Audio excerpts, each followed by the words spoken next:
Hello, everybody, and welcome to Board with Fins, a podcast about tabletop nonsense, board games and RPGs and alike, with the gimmick that some of us, I'm still not going to tell you, may or may not be Finnish. That's still a mystery that will have to continue. I am one of your hosts. My name is Tom, but luckily, it's not just me. Because next door to the studio is an ice rink, where some local people have been putting together a show of Citizen Kane on ice. And I've managed to grab two of the performers to join me in the studio. So joining me is a besequined Charles Foster Kane and an anthropomorphic Rosebud. Wait a minute, it's Simon, but it's not Eater, it's special guest, local RPG expert and Six Nimpt champion, Bo. Hello, welcome to you both. Say hello, hello, hello. Hello. You forgot that mention that it's the Disney edition of Citizen Kane on Ice. Okay. So yeah. we're gonna throw in a lot more songs than you would expect from Citizen Kane normally. The original film version was pretty songless, as I remember. Exactly. Well, that's why we're doing this, and we think it's going to really be big. It's going to hit the North American market by storm, hopefully by Christmas 2026. Yeah. I mean, also it's a dangerous choice to do the whole thing in Finnish, especially for an American market. But. Yeah, but they'll just think it sounds ethnic and be cool. By that point, the Oscar so black hashtag has transformed into Oscar so non-Finnish, and then it's going to be a slam dunk. Well, I look forward to it. Also, if you haven't seen Citizen Kane, this joke is really going to fall flat. Some classic topical 40s film trivia. We really do hit on the sort of the very, very approachable. Yeah, the podcast for the elder millennial / boomer. It's us and racist dads. That's who we do this for. Anyway, Bo, how are you doing? Hi, I am Bo. I absolutely do know what Citizen Kane is. I'm fully in on this joke. I could tell through your constant nodding. Yeah. And you've confessed many times to me your love. It is for truly Citizen the classic ice show.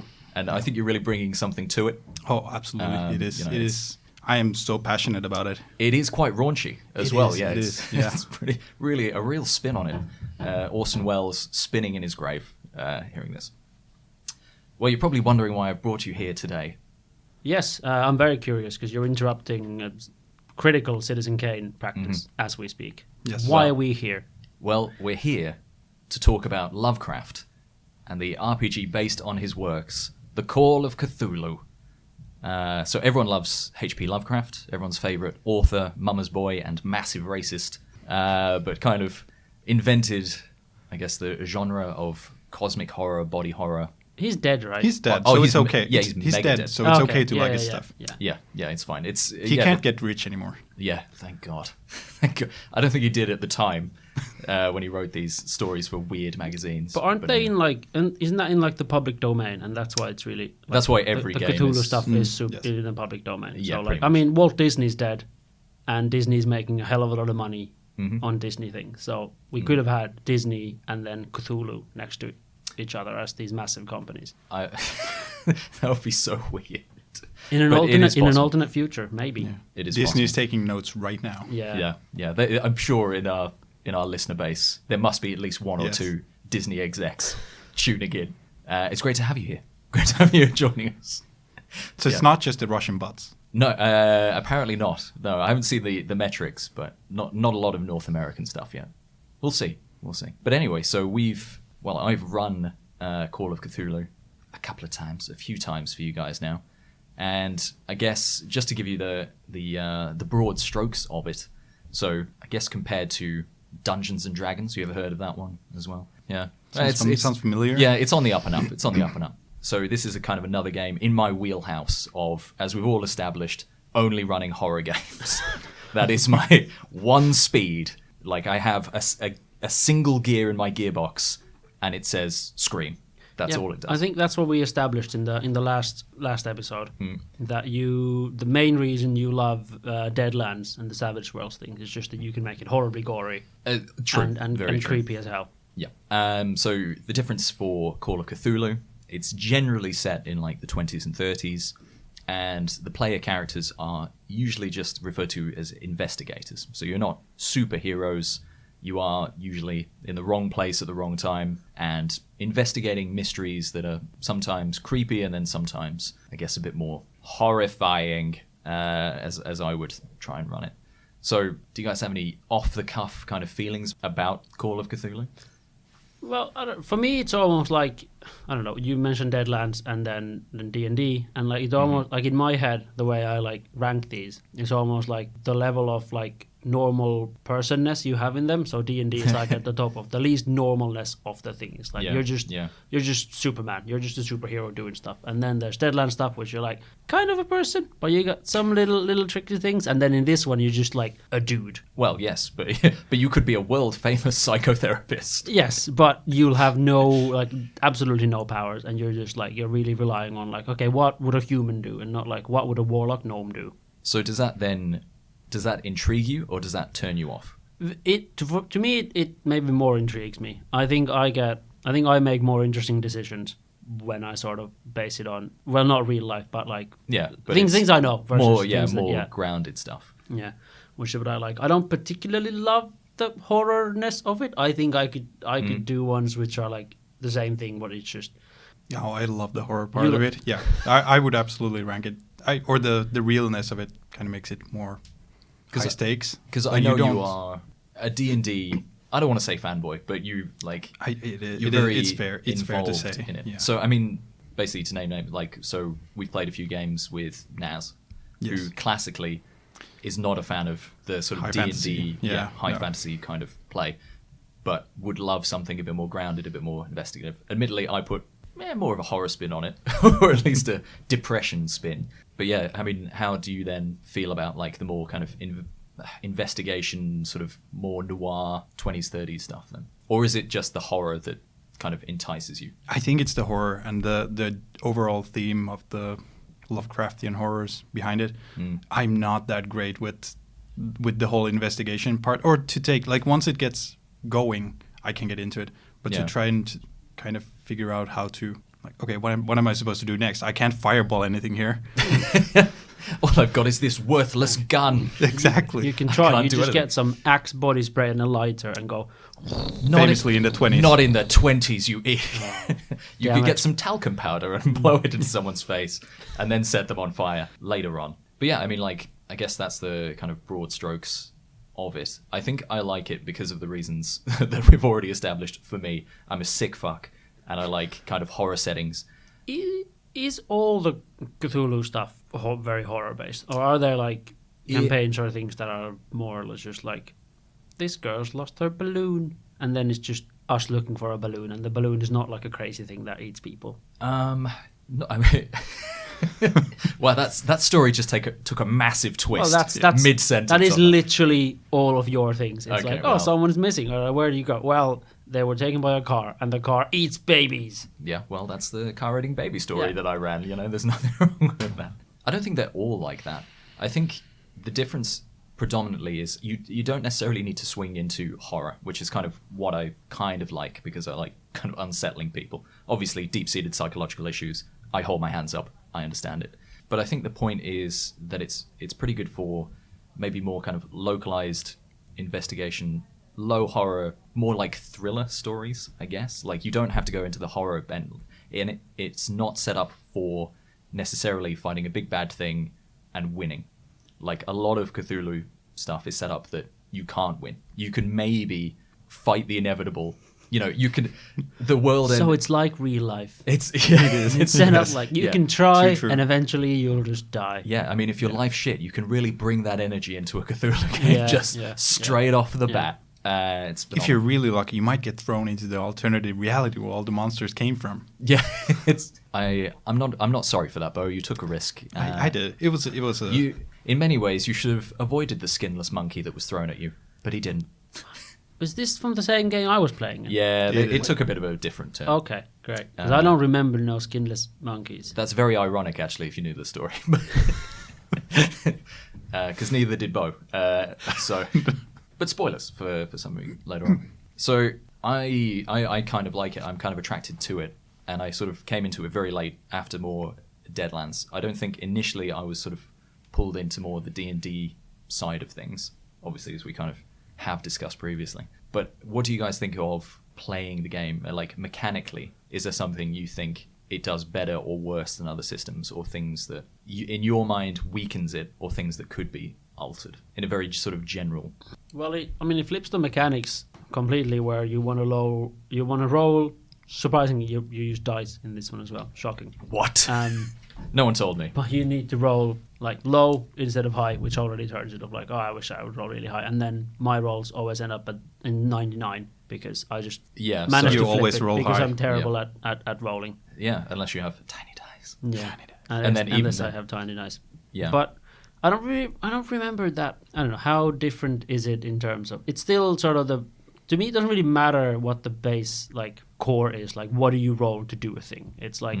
Because you'll do that anyway, whether I roll a D10 or a D100 or a D2, which is basically a coin flip. I'm like, well, I'll just do something, and then that if there's as long as there's a funny way of me succeeding and a funny way of me failing, I don't really mind how we achieve that. Is maybe what I'm thinking. Like, I don't hate the D20. I don't hate that you use different dice in Savage Worlds, and I don't hate that you use like a D100 in this. But I can't exactly remember what a success is in this one. It's like it's determined by. So you would basically, just to give everyone, it's a D100 system. So for particular skills, so it's more of a percentage system, right? So the better you are at something, you higher your number out of 100, and then to succeed at a skill, you roll your 2d10s, like a 10z one and a single digit one. And then if you roll under your skill, then you succeed. If you roll under half of your skill total, you kind of hard succeed. And then if it's under like a fifth, you kind of mega succeed or extreme success or something. So inbuilt in the system is, generally speaking, if you're an average guy trying to do an average thing, you have a pretty good chance of succeeding. And then it's like graded critical successes, which I kind of like. So there's more sort of nuance in the system than a D20 roll. And I know, how do you guys feel about? I mean, there's definitely more skills in Call of Cthulhu. Yeah, like that's what I was 5e. Yeah, I think it definitely makes more sense because you have way more options. It's easier to pick what your role is going to be compared to D&D, where you have, what is it, like 10 or something like that amount of abilities, and you kind of have to pick one of them and like, well, this could technically be that, or it could be this, or is it that? But then in Call of Cthulhu, you have like a massive list of the abilities. It's easier to like pinpoint what you're trying to achieve. Yeah. I kind of like it. I mean, and it's also breaks down things, so it's not just here's a fighting role. It's like, how are you fighting? This kind of thing. Yeah. What are you shooting with? And also, spoilers, you don't have much health in a cosmic you don't horror. want to fight in it. Yeah, like one bullet you could just be one-shotted in one fight. Like, fights are very, you shouldn't be in them unless you're very, very sure you can kind of win. But I like the percentage system that you can always have a massively outside chance of doing something that I don't think you can capture with a D20. You always have, like, even if you want to do in-depth psychoanalysis and your starting stat is 1%. Well, 100 to 1, you never know. Like, there's always I think there's more of a flavor of doing kind of crazy rolls or there's the thing, like, you can always, there's always that really tiny chance that you can succeed. But in D&D, it's kind of like, if you are compared to psychoanalysis, if you're really low on intelligence, you have a maximum that you can roll. Even if you have a natural 20, it might be just an 18 if you have a negative. So there are certain numbers you can never reach. Yeah. Whereas in Call of Cthulhu, it's kind of like you still have that 1% chance. Yeah, I think it just gives you a bit more. Is it similar then to Deadlands, where you also get to you can kind of try everything, even though you would only roll like a bad dice, but like because you can stack the dice if you succeed, and then you can technically make it up to anyone can roll 1 million, basically. Well, not in Cthulhu. Like, not in Cthulhu, but in Deadlands. In Deadlands, yeah. So that's the same idea of like you can technically achieve anything. Yeah, but then everyone has a chance. It's a low chance, but it's better than 1 in 100. And I'm not suggesting that the DM should allow rolls for everything, because that's just, I want to punch the god in the face. It's like, well, 1,000,000 to 1. Like, you just can't roll for that. You know, some things you can't do, but like, you know, I do like generally, if you're trying to, your chance of success for basic stuff is actually pretty good for a lot of things in Cthulhu. Whereas I think it's a bit more hard capped in other stuff like D&D and Pathfinder, where your pluses are very tied to your level, right? Like, as you say, like there is physically a maximum number I can roll. Yeah. And if the DC is higher than this because the DM has set it, then I can't do it. So I don't know. I kind of like the Cthulhu system for that. What do you guys feel about basically the use of sanity as like kind of a second health bar? like madness as an affliction to your character? It is extremely stressing, and I really love it. That's good. That's what I wanted to happen. And I actually liked it. I tried to. I hadn't played Call of Cthulhu back then, but the first time I DM'd the crazy circus horror thing that I did, and that one kind of had you had to constantly make wisdom saving throws in that one. Yeah. And then there was like a chart for what happened when you started going crazy. Yeah. And I think they kind of borrowed that from Call of Cthulhu because it was very similar when we actually played Call of Cthulhu and sanity.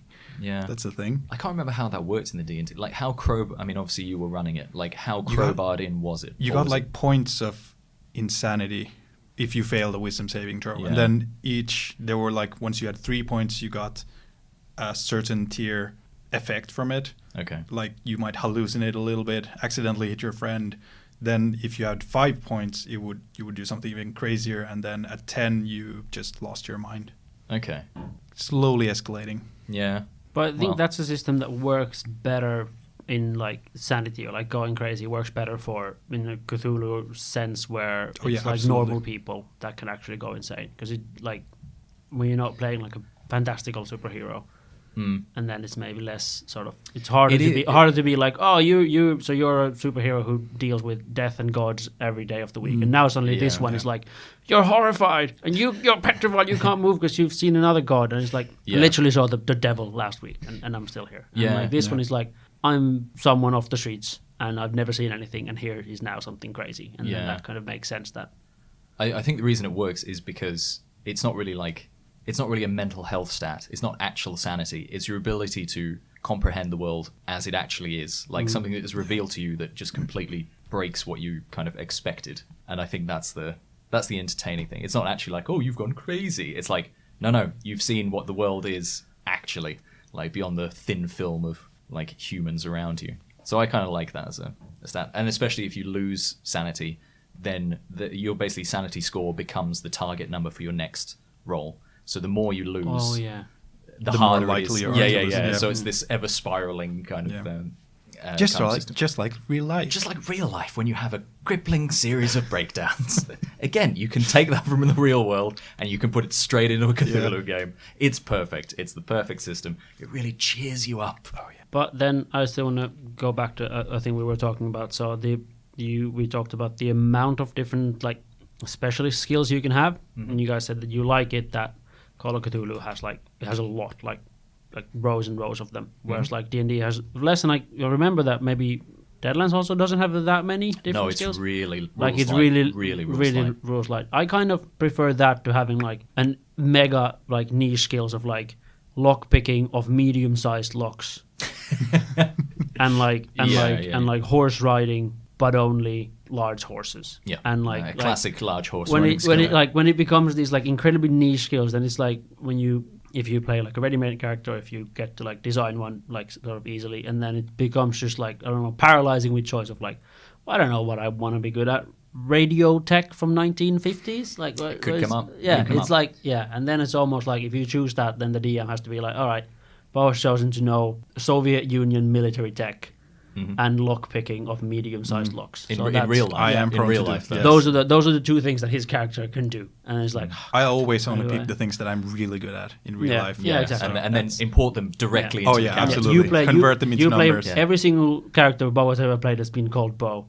Yeah, or Boo. Yeah. So I really liked your character, Ba. So a great guy. For the most part, I do agree with you, because I think in a rules-light system, you don't want to be too fiddly and like have overly specific skills. I get you. But on the flip side, I think in a more grounded setting, I do like having a bit more kind of minutia, because if you were doing like more urban, more city sort of social interactions, a lot of like, I think Cthulhu is based a lot around problem solving. And I'd rather have, I mean, if you're problem solving and then you have an array of skills that you can try, I think that like sort of expands your imagination. Like if you only had, athletics, it's like, I'm going to try and break down the door. Okay, athletics. I'm going to try and do this, athletics. Okay, is he lying? Yeah. Insight. Is she in love? Insight. Is it like, I think if you were trying to do a lot of, I don't know, it seems like a lot of the roles would be the same in D&D or Pathfinder or things. Okay. Well, especially in Deadlands. Like if you're trying to do very limited kind of things. So yeah, I mean, there's pros and cons each way. I think for the setting and the setup and the way that I think having a crazy long list of potentially very niche things also helps, not necessarily in doing the game, but at least solidifying a character, right? Like, yeah.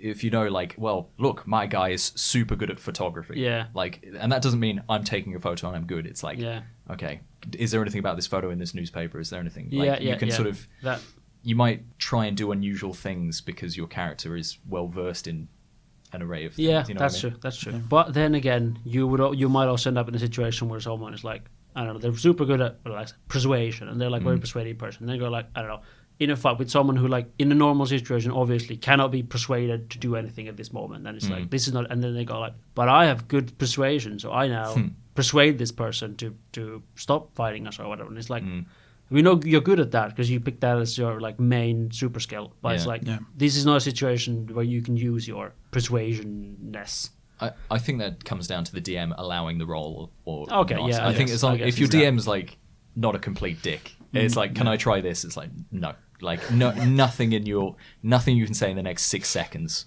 will convince this guy, or whatever you roll, you're not going to break down this door or something, regardless of how strong you are. Like, I think it comes down to, like, don't let them roll if there's only one outcome, right? Like, just tell them. But yeah, I get what you mean.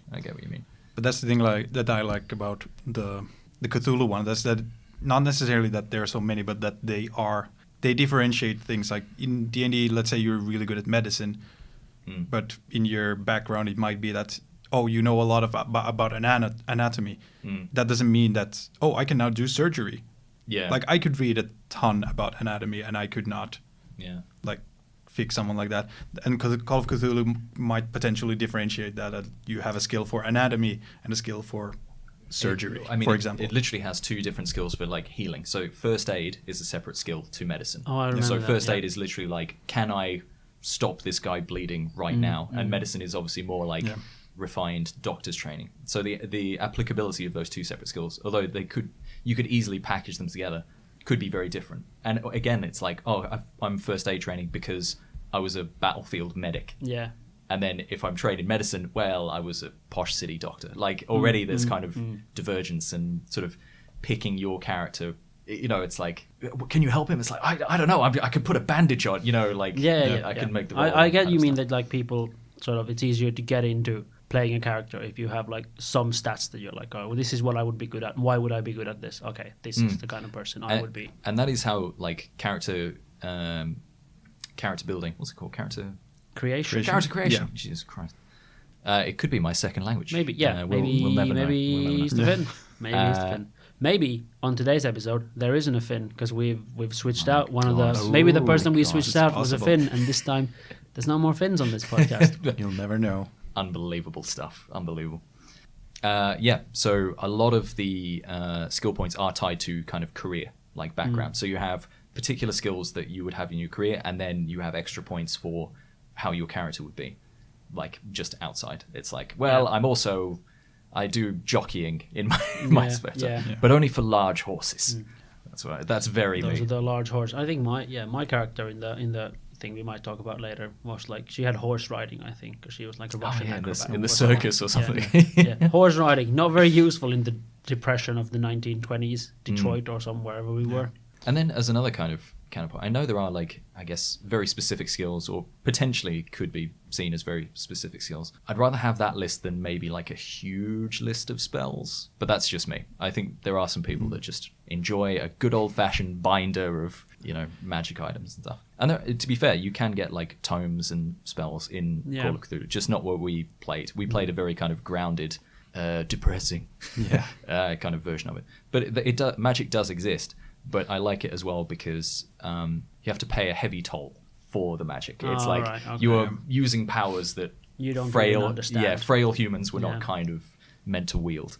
So and that's kind of tied to willpower, I think, as well. Like, you have magic points. So would you then? This is a little bit of a side point, but if your friend comes up to you and they've played some other board games, but they've never played an RPG in their life, and they're like, I want to get into RPGs. I maybe want to get into running a thing or something. What would you what would you recommend? Which RPG, which system, any system, or what questions would you ask to recommend a system for you? Because we've all played, Ranor played, I think 4 systems in total. Yeah, probably. Or I Or can't more? remember. I don't know. maybe. Yeah, but what would be your sort of? Which one would you recommend? Just because you love it so much, or whatever? I think for me it would depend on like the theme. Like 90% of people enjoying any sort of RPG is, do they buy into the theme? Like, if they don't give a shit about high fantasy, you know what? They're not going to enjoy my high fantasy D&D adventure. You know, it's very much like, I think if you can identify what that person would kind of want to be in a game, or what sort of stuff they want to play, it's like, do you want to kick the shit out of things and win a lot? Then obviously go for more like fantasy, like Pathfinder, D&D kind of stuff. If they're like, I want to bring my real world depression into 1920s America. Let me use my trauma. If you really want to grind into it, because there's some weird systems out there, man. Like this is again off topic. I've bought. Have you ever heard of Cult Divinity Lost? No. Okay, so it's like a... It sounds like a very you sounds thing. familiar, but... Sounds like a you thing. Yeah, I mean, there's no way I could get you guys to play it because it's very bleak. But it's from like a Swedish publisher, and the system is that humanity is trapped in the lie that is the real world. And now like angels and demons are kind of sucking off like the power of humanity. Like we're basically gods, but reality and like getting addicted to like substances or ambition or power, like...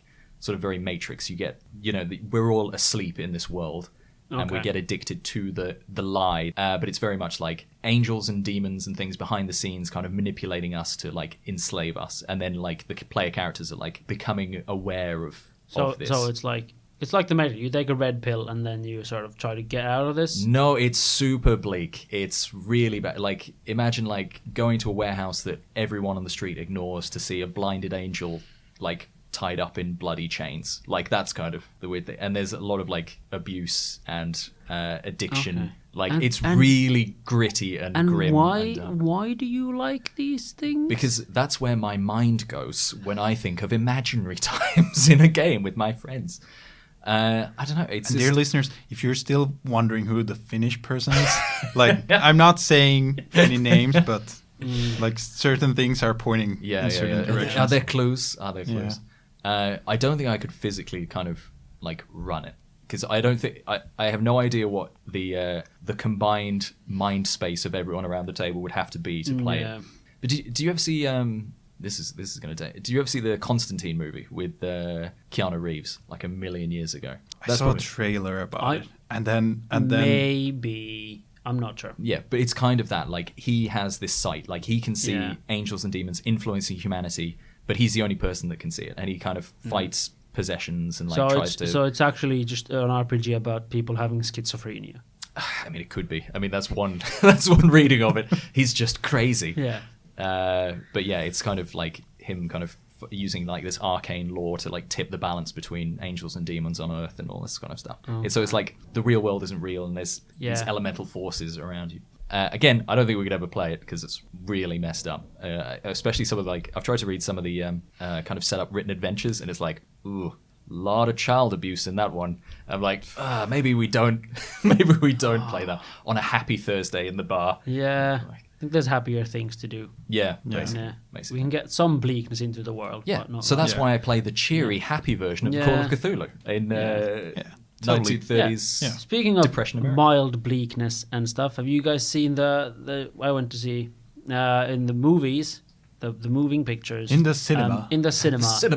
The new film called Megan, which is like sort of a campy horror thing about AI doll. Okay, I've seen like pictures. It's hilarious. It's kind of like AI meets Chucky.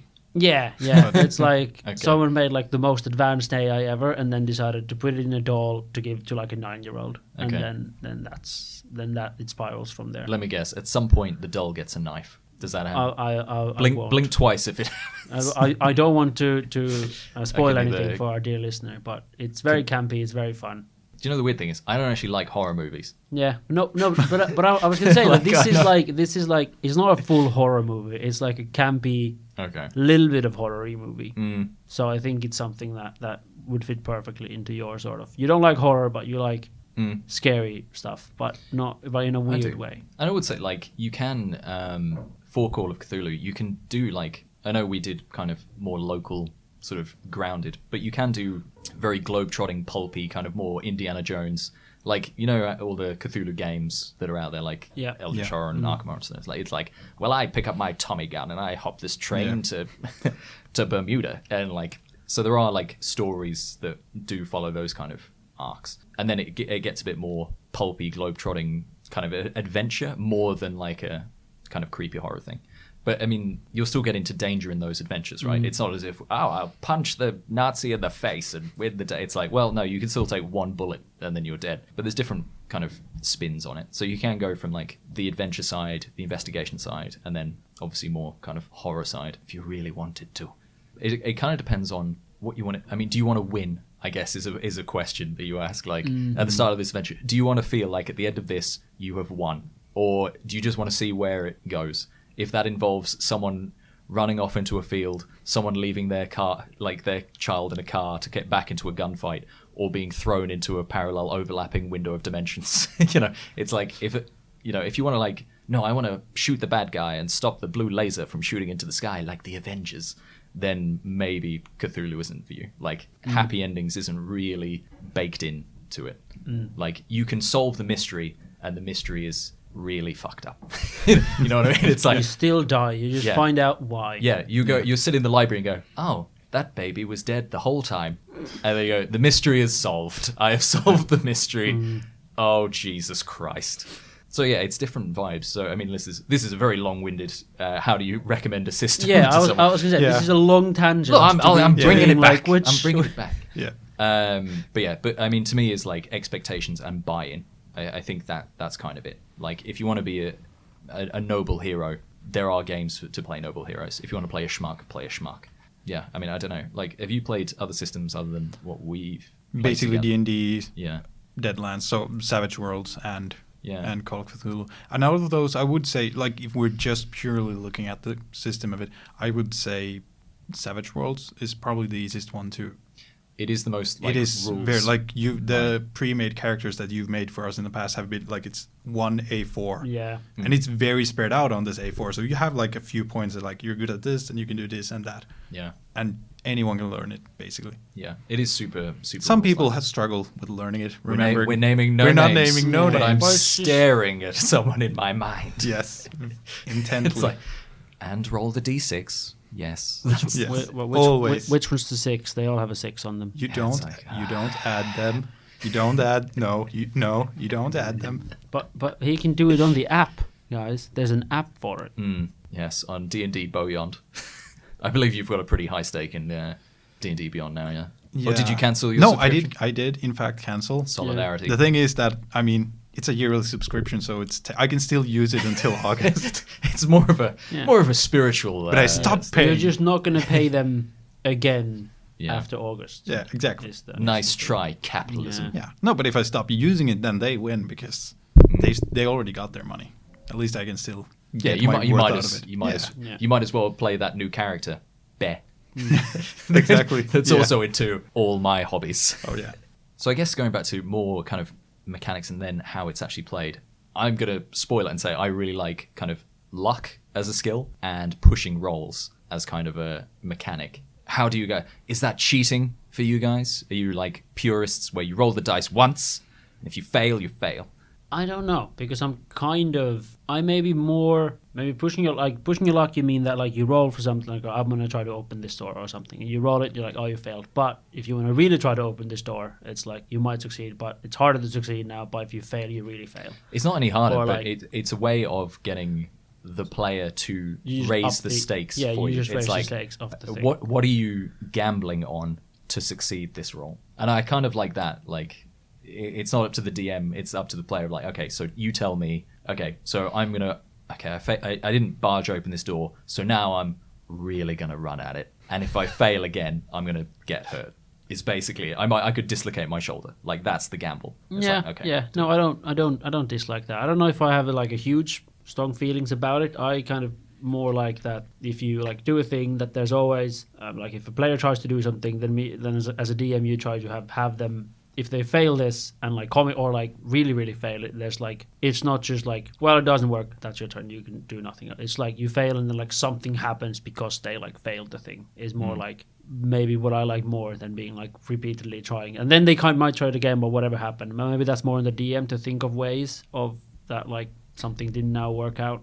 I don't know. Well, I kind of like the sort of the player initiative of. Yeah, that's true. It's like, because otherwise you just get players that will just keep rolling until they do it and go, aha, I have the best character. Like, yeah. Congratulations. Yeah, but after the first one, if then they end up in a situation where they then like can't try it in the same way anymore because like the situation has changed because they failed the first one. Well, I mean, basically a pushed roll is sometimes it's like more of a metaphorical redo, not an actual redo. Yeah, okay. Like, because you could, it's treading the line between where does the abstract dice roll hit the actual, system of like. No. Okay, so I didn't persuade this guy, but what I might have done is actually, when I stopped persuading him, got really aggressive at the end, and then that becomes kind of the push roll. True. And I mean I like gambling. So I'm all for that. And we all know you roll like an absolute demon. Oh yeah, absolutely. If the dice are tiny. So great, so great. I would say you're as good at dice as Bo is at Six Nimt. Like some of the best. Were you there for that game, or was that the one? I was there in the room, but I was playing something else while you guys were Six Nimt. The joke was, I think, Bo must have had the worst score possible for what is a simple party game, like the Take Six, the Moose game. Or the ball game. It was. I had suppressed that memory already. Yeah. It was like 2 weeks ago. I will always bring that up because I was like, incredible. I It's didn't going see that. I was too deep into Battle Sheep and quantitative easing at that point to notice how bad Bo was at. I broke the record of a low score first, and then I doubled that score the next round. Easily. I mean, it was astronomical points. It was which is indeed. bad. What do you feel about luck in Call of Cthulhu? Because I think, is luck also in Cyberpunk? Yeah, I think luck isn't. I think it works the same way, but I think we both changed how it worked. Okay. Well, it's a physical role in Cthulhu. I can't remember how it worked in Cyberpunk. So in Cyberpunk, it basically you can like it's almost like a stat that you have, or like it's like you have some like HP, you have some amount of luck. Let's say you have 20 luck, and you can add like if you roll something, you need to succeed. Like because in Cyberpunk, it's really you need to succeed like an 11 if it's easy, a 13 if it's medium, a 17 if it's something, and then if you roll like a 15, you can be like, well, I'm going to spend 5 luck points to make that into a 20. But you're technically supposed to do it before the roll, so you're almost like padding up to like you really want to succeed, so you start using your luck. But we changed that to be like you add it after the roll because it's just better if you. Otherwise, you just end up wasting your luck. It's so much harder to spend if it's like I really need to succeed this. How many luck points am I going to use? Yeah. Maybe 4, and it's like, well, that's one too few, so you fail it anyway. So it is kind of like Call of Cthulhu then. Well, no, because we kind of made it that way. Oh, like you can spend it after the roll. Because also, the rules as written, that's not how luck works. You don't go, I'll choose to be lucky now. No, exactly. And then do something. Yeah. You are lucky. Wait, so it's not like in real life? Not like in real life. Not like in our damaged lives. I wake up every morning and choose to be lucky. Yeah. And gosh darn it, does it ever work. And then you roll that one, and you head into work anyway. Yeah. I was going to say about the luck that I like the gambling part of it, like that the player gets to initiate it. Because in D&D, it's kind of like there's not a mechanic per se for that. Other than like if you fail, you can try again. Like you've tried to pick a lock, you can try again, but it'll keep getting increasingly more difficult. So let's say you had to get a 16 the first time. If you try again, it's going to be 18, 20, 24, and so on. If you keep trying. I like it because at least it gives players kind of the ability not to kind of warp reality, right? Like to think of things that the DM hasn't thought of, to like problem solve their way out of something. It's like, oh, I'm trapped in this alley. Is there a manhole cover into the sewer? Well, that would be very lucky if it was. I mean, Call of Cthulhu, that thematically that really works. Yeah. I think it's perfect because it came up a lot. That's not how luck works in Cyberpunk, I don't think. It's just you just add it into a thing. So am I likelier to do it? Yeah. So luck is a little bit likely adding to your D10, D20 roll. Yeah. Whereas I think luck in Call of Cthulhu is, you can spend it. So you can spend it in the same way. Yeah. So you can spend luck on a roll, but then it doesn't like recharge. No. So then if you want to do a luck roll, so say I got to spend 10 of my luck to make this roll work, which is like Cyberpunk, then your luck roll becomes like, so you have to roll under this lower and lower number the more and more you spend. But I mean, you say you like luck and you like players having that. When at least when we played it, you gave us like 5 luck. Like you gave us fuck all luck to work with. I will say that was in the initial kind of setup of the adventure. Because you're all homeless. It was Depression era America. Yeah. You are not lucky people. Yeah. That was kind of the thing. It literally said, make sure no one has, like, give them at most like 20 luck. And then also your willpower couldn't be too high as well. And you looked at 20 and went, nah, I'll do 5. I get used to. You had 20. Did you we? had 20. Okay, yeah. You all had 20 at the start. It just didn't maybe recharge because it was a very very short adventure. I can't remember. But maybe we can like segue into like kind of stories. So I'll tell you now. Like, so we're in 2 separate groups. I think of like 2 and 3 people, which I will say I think is a good sweet spot for Call of Cthulhu. Like just having a smaller group, I think is what you kind of want, especially if you're doing like more investigation stuff. And I think the adventure that we did was pretty investigation-y, which is definitely a word. I haven't just made that up. That's real. Shakespeare said it. Any one of us could be Finnish. Anyone. Any one. All of us. None of us. You know, it's a true mystery. But the setup was, I guess I'll try to avoid spoilers, but certain random stories are just going to creep up. But anyway. are we able to talk about this without like I think avoiding spoilers? Like, well, I don't really I will know. tell you, it, like literally the name. We're gonna ruin the game for the Russian bots. Yeah. Sorry, Russia, and that one Disney exec. Oh yeah, that's tuning in. But it's actually called like Bleak Prospects, and it's like, well, that sums it up. That sums it up quite well. So the setup is it's like early 1930s America, the height of the Depression, and you guys are in a homeless camp termed a Hooverville. So you're outside of a city. You've lost everything in the Great Crash, and then beyond that, there's a mysterious illness that's kind of going around the encampment, and also you wake up on this morning to find out that a couple of kids have gone missing. So a really happy start to a happy adventure where happy people with no baggage can just chill out and play a fun RPG. Yeah. Damn hippies. Yeah. I mean, at that point, if I brought my real life depression, I'd just go, I'm already in a homeless camp. Why do I care about your kid? It's like, my life couldn't get any worse. So. Well, that was the key to at least in your group. So Vina was like, yeah, I know, I've got a daughter somewhere. I was like, really? That'd be tragic if she was the one that was going. I was like, oh, you're just giving me motivation. All right, fine, done. So yeah, it was like one of his kids has gone missing. Oh, so that wasn't in the like story that it's supposed to be like one of the player characters, a kid that goes missing. Oh, okay. No. I thought that was part of it. No. So for these guys, it kind of wasn't. I'm trying to remember like their kind of setup characters. I think they just played more kind of generic ones, and then you got the old drunk detective that almost ran over one of. Yeah. But maybe one of said children. Yeah. I was like, random child. Well, I thought it was like, give you a bit more of an explosive kind of entrance into it. Find a weird kid in tatters on a dark road, screaming with a soup stomach. Yeah. It was a magic time. I mean, like, how are you guys compared to like playing Deadlands and D&D, which I know we'd played recently? Like, any kind of broad strokes feelings about playing that adventure? Like pros, cons. Please don't use this time to knock me as a DM. I would really appreciate it. I'm very emotionally brittle about that. It was very much more difficult to, not metagame in it somehow. Because I feel like modern day Bo, who has seen enough horror movies and stuff, if he had seen that child, a random like pale, skinny creature walk out on the road, that Bo would just like speed up. Are you saying in real life? In the middle of the in the middle of the dark. You're saying in real life you would run over a child. So do you realize how fast cars go in this? Like you would not be able to see that it's a child.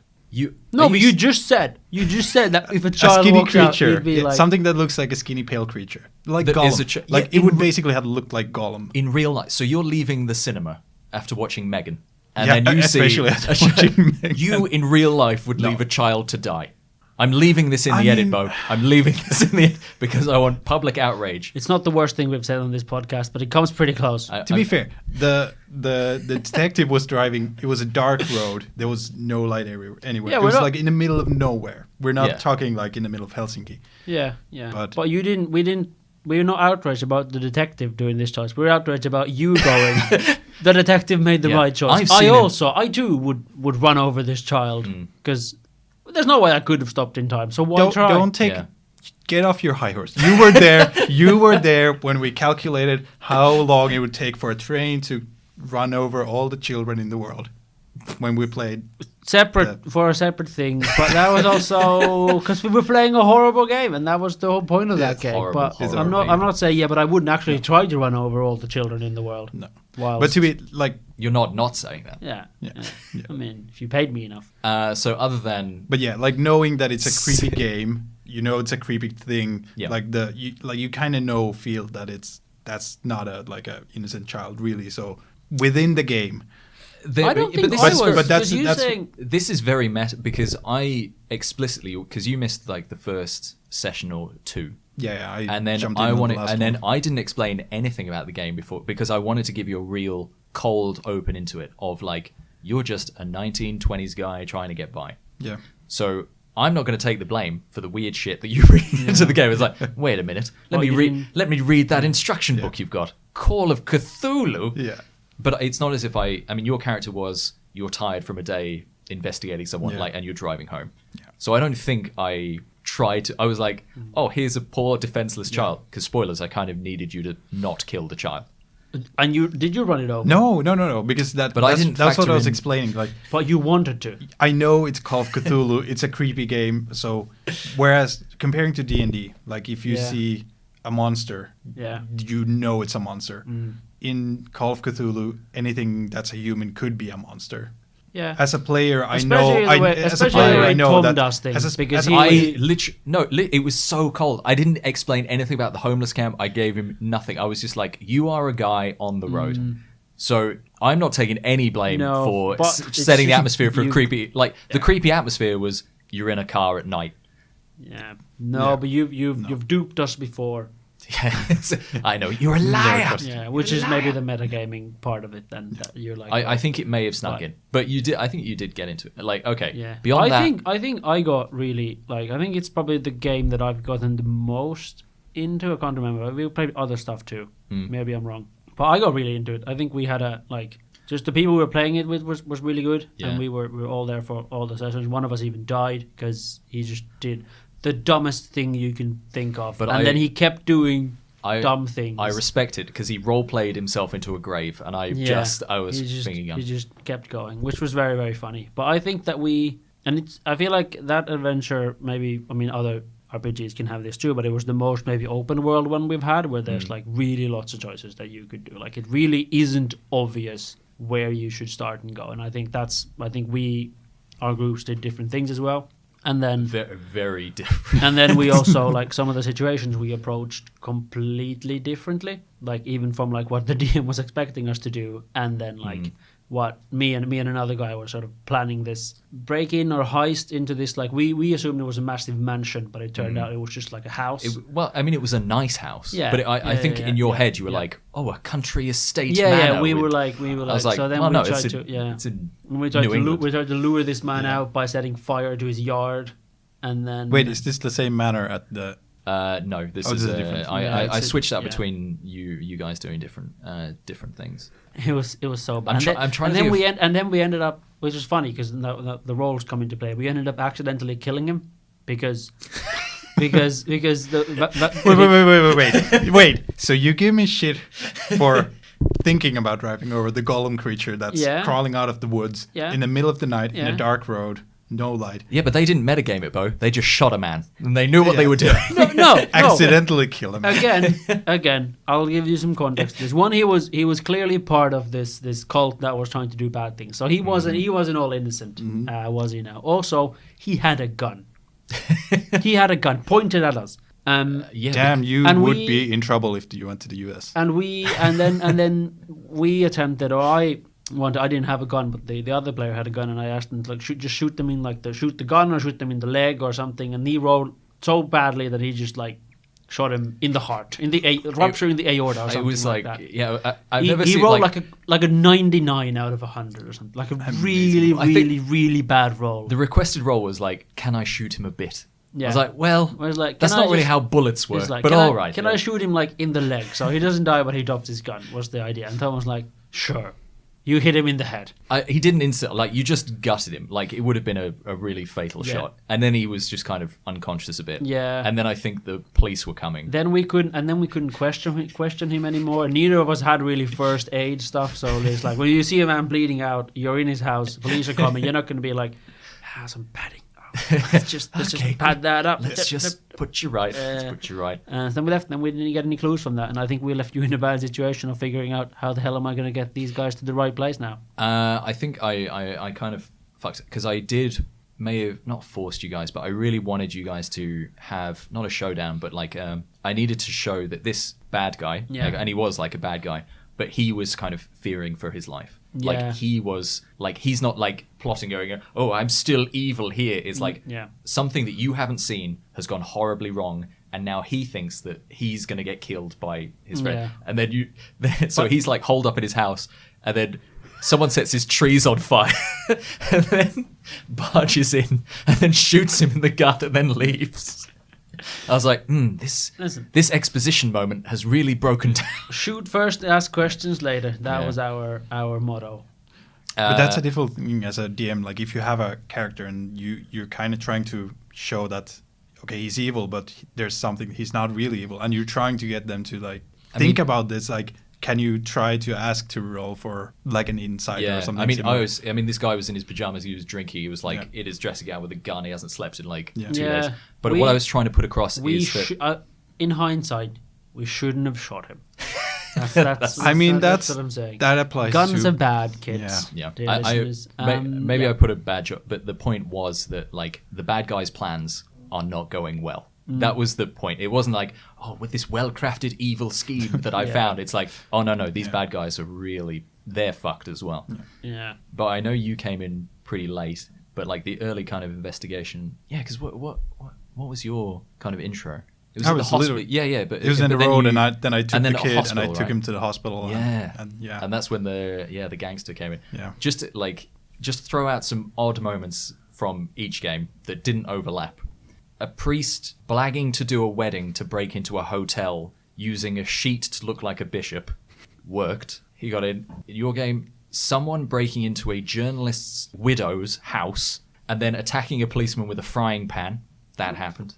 Trying to punch a butler and then failing a lot. Because you get, first rolling like a 1 in 100 to pretend to be a bishop, and then rolling like a 99 out of 100 to fail punching a bishop. That's like fail punching a butler. That's an old not looking at you, and you just all you need to do is just like take a thing and just bonk. Yeah. And then they fail that. What did you do? We pretended to be a married couple to talk to the lawyer.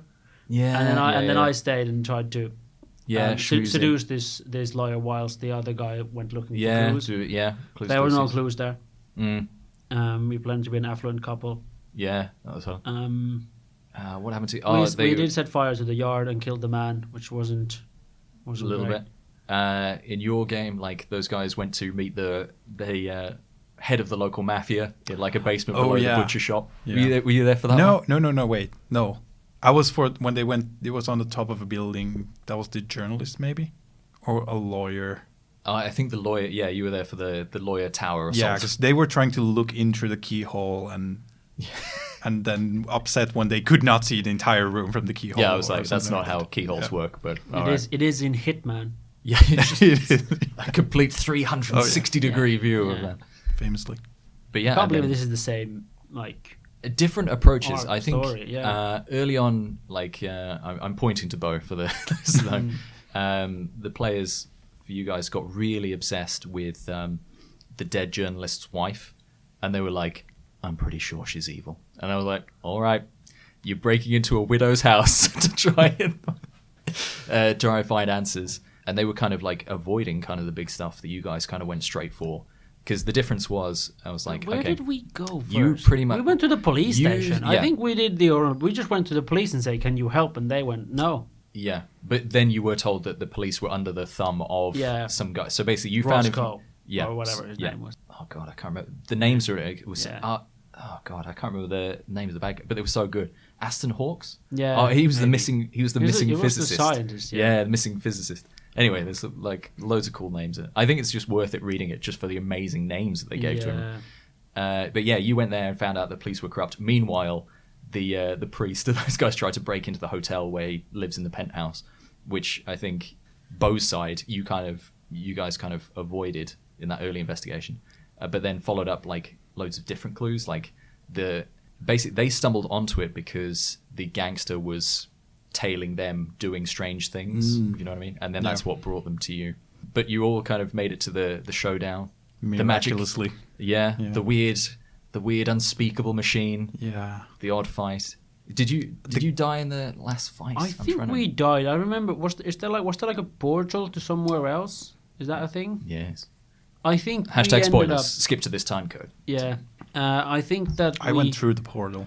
I can't remember if I went through it or not, but I remember one of us could have left with the kid, and they chose not to. I think they rolled like a die, and it was like a 50-50 of will they come back or not. That was a really fantastic one, because you guys were in the place with the machine, like literally a window to another overlapping series of dimensions. I think I died in that room or just got pushed into. I think you definitely got shot. I think I died. And then Viner was like literally in game with his kid, and it was like, do I go and help? I'm like, it's up to you, man. I don't like this is very cool. This is very cool. I don't think he should have. He should have just left. Yeah, but there was that point where he's like literally like role playing. I put my kid in the back of this car. I could just get out of here. Yeah. And then he was just hearing like gunfire and like weird interdimensional noises next door. So I kind of love that. Yeah. That but sort I of remember choice. he couldn't decide, so he literally rolled like a die on like an even. He goes in, and an odd he runs away. Yeah, I think it happened with Giuliano as well, because you were in that. You were on more of like a one-on-one fight, because Naz had like a mental breakdown and just ran. Yeah, she off. ran straight off into the forest. And then because in the fights you focused, your two different groups focused on the two different bad guys. So you focused on killing basically the mastermind, and you guys focused on killing the muscle. Didn't I kill one of them at first? Because I got insanely lucky with the shooting, even though it was like one of my weakest I think you definitely killed like the big gangster, and then that was the one. Yeah. And then that's when he wrestled That's when he threw the like flesh weird monkey, skinless weird tooth monkey from a different dimension that sang and made you forget. Oh, so good. But I was like, what would he do? Because that was the thing for me. I was like, well, the muscle guy has a gun, he's going to fight, but this guy is smart. So what would he do? He'd use what he used. I mean, he uses that to kidnap kids, so why wouldn't he use it to like as a weapon against you? And it was kind of interesting. But yeah, then you got thrown through a dimensional portal. Yeah, and I tried to pull the bad guy with me, but then I think it was Giuliano that when he did he shoot you? He was supposed to try and help and push, but he rolled so low that he only pushed me instead. I think and he did it or something. I think he had like a madness break or something. Yeah. He was like seeing the world beyond world. Yeah. He just had a break and tried to like rugby tackle you both in and then just knock you. And is the world beyond world just the world of paint? No. Oh, what a callback! What a callback! It could be one of the. I don't know if we've talked about this on the podcast. No, amazing world of paint call. Yeah, we should do some D&D reminiscing maybe in a future episode. But yeah, oh my god, rolled incredibly well. Where are you gonna jump the? You can pick anywhere. Yeah, in anywhere the entire in multiverse. Space, on any material, immaterial plane. You just have to plug this Nautiloid brain into your eye, and then you can do it. I go to the paint universe. Yeah. Like, really? A universe made of paint? All right, fine. Fuck it. You rolled high. You've done it. You've probably killed everyone you're with. And scene. Great adventure. And scene. Yeah. Roll credits on another great D&D adventure. But yeah, I mean, like, that was kind of the big fight. And I can worry, again, if you come into Call of Cthulhu Adventure expecting, like, a heroic kind of finale. Yeah. And that's kind of... Sometimes it can just be a bit of a wet flannel. which as a DM I'm kind of worried about. Like if people expect, and now this is the big boss, and I got my loaded gun, and we're gonna have a cool fight. It's like, well, you're dead now, and now you're insane, and it's like, well, that I think if you weren't, well, I don't know how expectant you were of an Avenger style battle with a creepy guy and his hired goon, but that's I think kind of how you just need to go into it with the mindset that it is more grounded and focus more on the horror and you're not going to get incinerated by a fireball. You're just going to go crazy or shot. I mean, I was obviously you want some sort of, I don't know, crescendo ending of the thing of like you find some answers, but I was hoping there wouldn't be a big fight because I just wouldn't be able to fight. Like my character had no fighting skills, no guns, no nothing. Like I tried to do acrobat things and kick people in the head, which did not work very well. True, but I think, is this then a carryover from like D&D? Because I would have, because you guys were captured and then there was kind of a gunfight just to get you out of the shed. But I was thinking like the generators near the shed, like there's lights, you could bathe it into darkness. There was a car outside. Yeah. Like literally the house next door is coming alive. You know, there was issues, but I was like, there's enough pieces here that you don't have to run in and go, I'm going to do fight stat. No, that's true. I was like, and then I gave you that room with the tank with the weird skinless monkey that does stuff. I was like, I was sort of hoping that I think you would do like weird shit. I to think get out of it, what I mean? hurt us in that end scenario is that it's one of those where we started kind of late, like in the evening with the session, and then you end up being at like, it's like clock starts to be like close to midnight, and we're like, this kind of feels like it's like we're at the end, so like should we just like play through it? But then people are like, let's play through it, but let's make the decisions that make it end rather than an interesting decision. So I think it would have been better. We should have, because it always is when you think like, oh, it's almost over, and it's like, it's never almost over. Like there's always like, and if it almost is over and you then do another one, then you could just, I don't know, think of something else that to add like a little bit more, so that if it was to be over, you just, because you're the DM, you can just make things real and events. So you can just be like, oh, actually, there's one more thing that you didn't think of, because that's the thing I regret, that we went into like really the early hours of the night, like trying to finish it, but just trying to finish it. And not like, it's really tricky to guess time though when playing. Like theoretically, it's like, well, they're there. This is pretty much it. It just depends on the decisions you make and like, you know, how lucky people are or unlucky in fights, including the NPCs, like including the guys that I've got. And I mean, it is a bit of a shame that it was that kind of late, but I think that's a sign of just how, because I was in the zone. Like I think this is the most fun I've had DMing. Like both times, I just sort of I got really into it. Like it's the most fun I've had DMing a story, I think. I think it's because the most fun I've had in a story. Like it's the most sort of the most fun moments in like a story that I've been involved in have come from that game. Good, thank you. I'm going to take that as a personal compliment. Yeah. Very good. But yeah, it was great, and I especially with Call of Cthulhu, if you're not going to have like a happy ending, I like the idea of. Again, we didn't really have time, and we never really kind of finished that.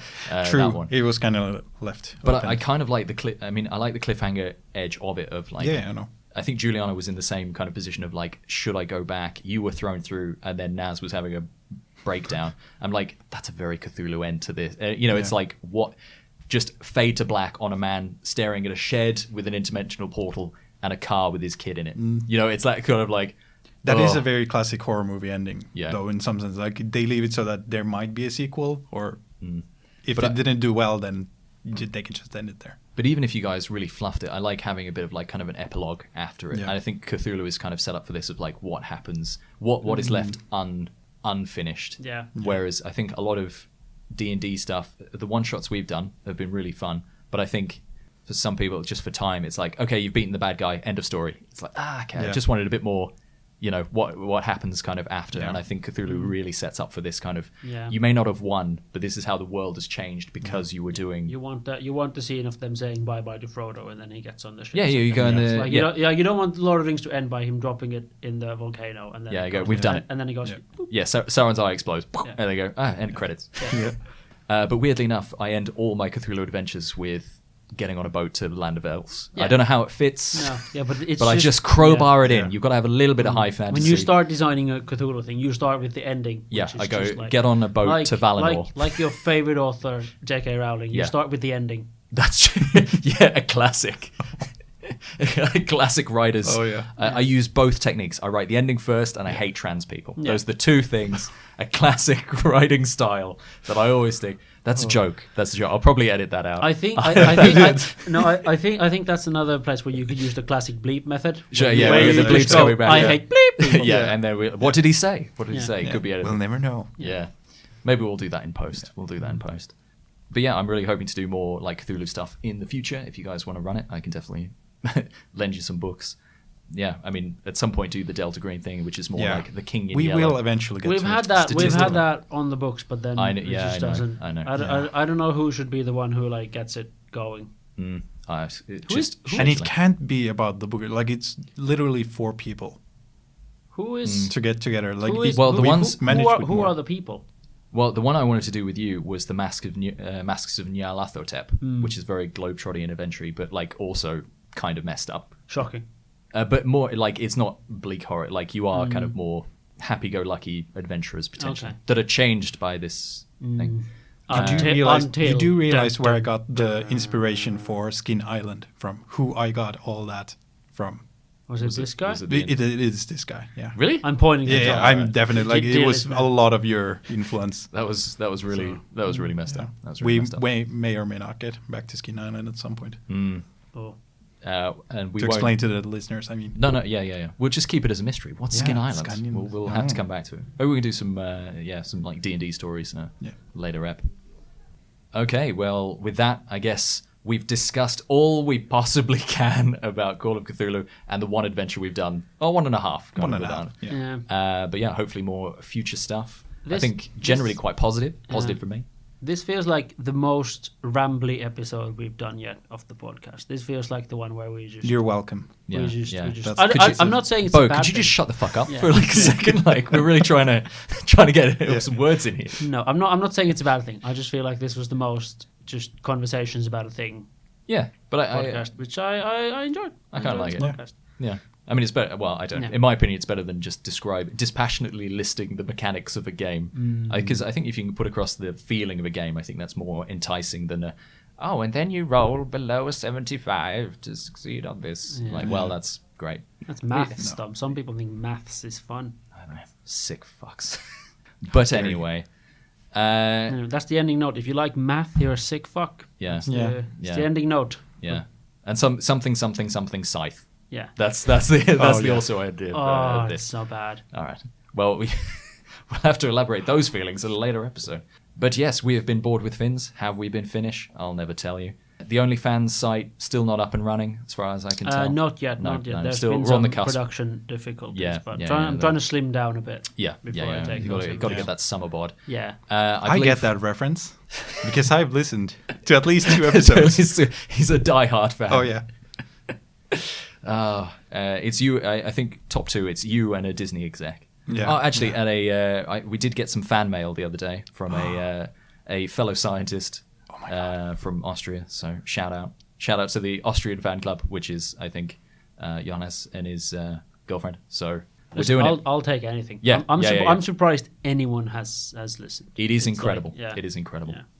All right. Well, anyway, I think we're on Instagram, although it's just pictures of us in this room. Yeah, I think we should take a picture now and and then then just go, send it to like Ita this. to be Yeah. like just like while Yeah. you're saying that, I'll take Okay. a picture Yeah. of you. right now. Another Yes. live snap. A live snap is happening. right We're also on Twitter, but apparently we are genuinely just followed by bots on that. I'm not even kidding. So No, I follow. you can follow. Well, yeah, it's us and bots. But yeah, we are at Board with Finns. But until the next time, it's goodbye from me. Is it goodbye from you guys? I do not look happy in these pictures. It is goodbyes from me. I've had a blast. We can fix it in post. Maybe Bo will join us for another episode soon. Perhaps we'll never know. You're never coming back, Bo. Never You're again. Never. You again. with your rambling nonsense. Yes. Yes. Talking over us.